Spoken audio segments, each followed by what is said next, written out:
Now, I'm going to be showing, no surprises, I'm going to be talking about Fable 2.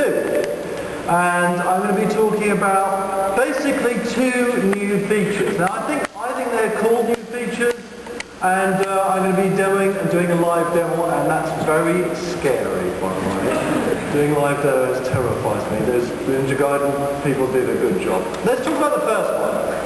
The first thing I'd like to talk about is money. We all love it, we all like it.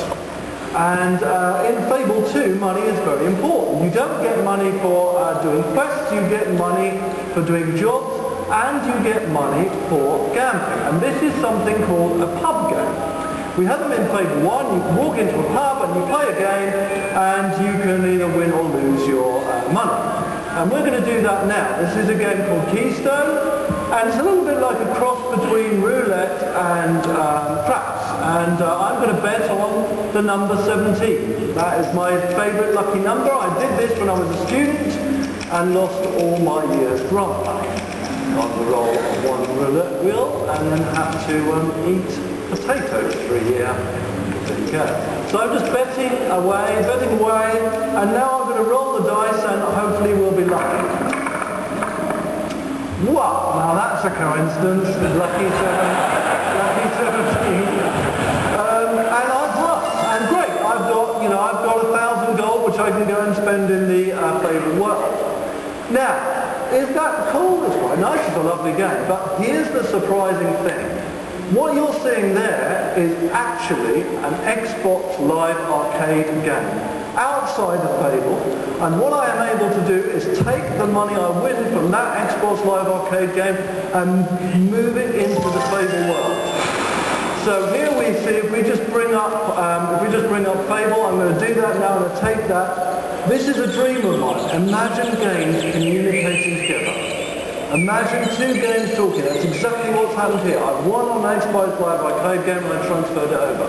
We are going to be releasing this Xbox Live Arcade game a few weeks before the launch of Fable 2. So you can go and you can save up some money and you can gamble, and that's when you get your Fable 2 copy, you can already be rich before you start playing the game.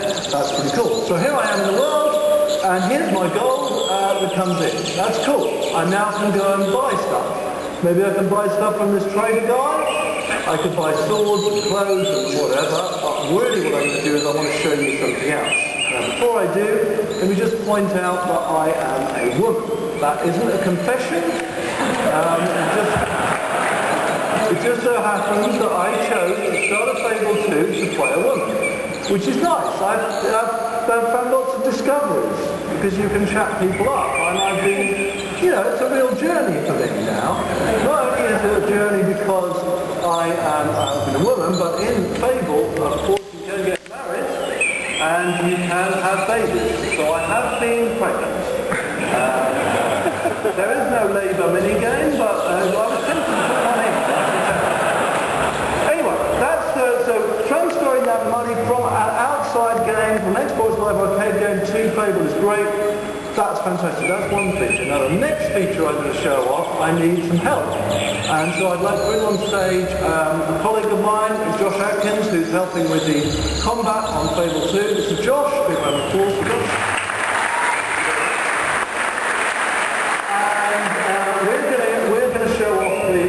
The next big feature, and it's this. I've played role-playing games all my life, and I've loved them. I love them, but I've been lonely. And what I really want is co-op, and I want dynamic co-oping, and that's exactly what we're going to give you in Fable 2. We're going to give you the ability to dynamically co-op, and that means at any time, at any point in the game, you can say, I want a friend here in this world now. And that's what Josh is going to demonstrate. He just presses the button, he comes in the game.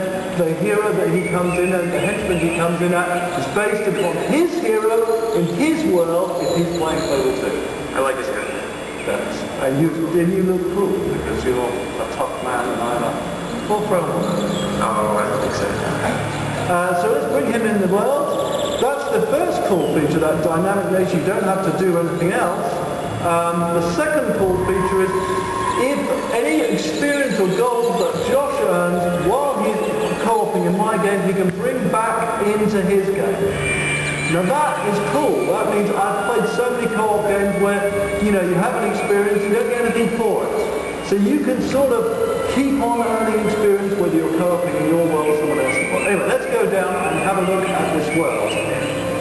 Now, as you see, you know, we're far away through the world. There's our dog. He's a real artificial intelligence dog. He's going to be pointing things out maybe that I can't see or hear yet. You can't quite hear this. You can hear his little growl there. He's pointing something out off the road. That's very important. Off-road, off the path. And I can go and look at that with this thing called look-out trigger. These are one of our baddies called hogs. They're kids. I like kids. They're nice.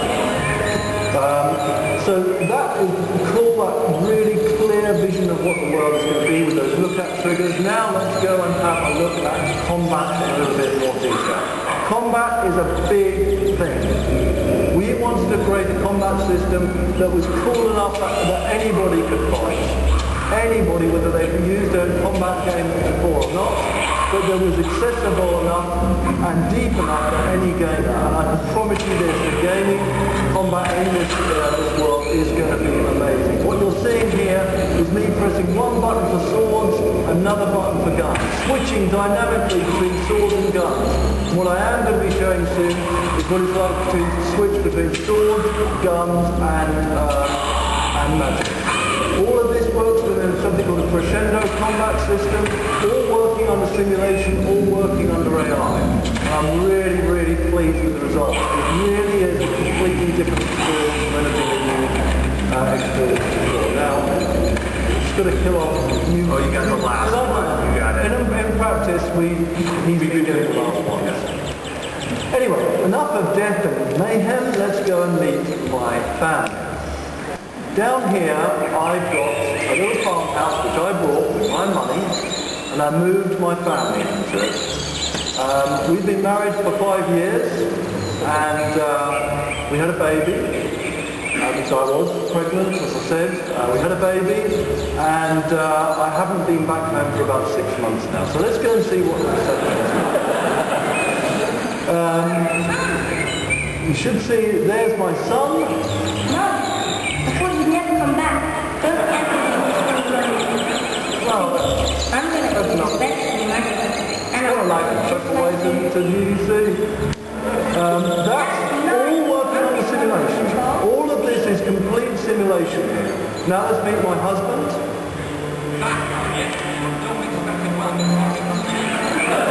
He's a bit nagging. Now, Josh, this is absolutely true.